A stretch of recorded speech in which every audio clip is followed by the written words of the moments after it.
World War II, a 20th century Earth conflict. Do you know anything about it? Nothing. All right, let me explain.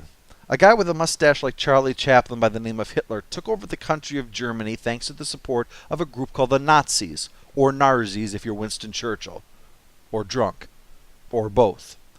After hosting the Olympics to mess with future ignorant protesters, the Nazis started their plan to take over all of Europe thanks to various mad scientist plots, the Red Skull, and artillery shells that didn't work made by Ra's al Ghul, who trained his protege Christian Bale to be a Hitler Youth by day and a swing kid dressed like a bat by night.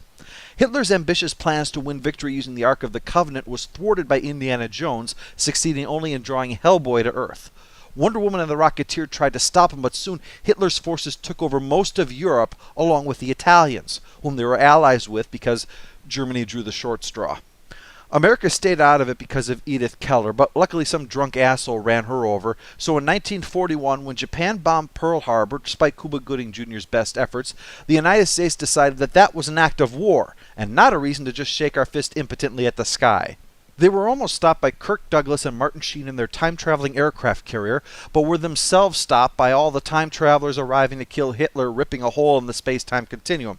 So all that happened was Kurt Vonnegut had this crazy idea for a story. So while Rosie the Riveter built a bunch of tanks back home, we sent Patton over to Europe to tell a bunch of people to make those sons of bitches die for their country, but mostly just to show off his awesome giant flag. He fought in North Africa so that we could have a place for Captain Yossarian to launch his airstrikes from until he got upset when his buddy Snowden gets taken out, not realizing that he's actually hiding in Russia now. Arthur Lowe was put in charge of defending England while Steve McQueen tried to escape from a POW camp but stopped just short of the Swiss border because the Von Trapps had gotten there first.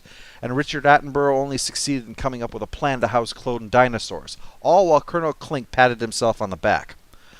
A girl named Anne Frank comes into this somewhere, but I think that she was rescued by a boy who had control over magnetism with his mind.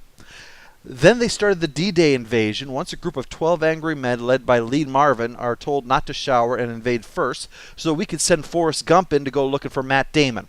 While that's going on, Robert Conrad shot down Japanese planes in the Pacific, so to pay them back, the Japanese made Obi-Wan Kenobi build a bridge. As the end draws near, Hitler had dead Nazis turned into zombies, but still Germany itself was invaded, and in the end, he hid in his bunker until the pranks of Fegelein got to be too much and he blew his own brains out.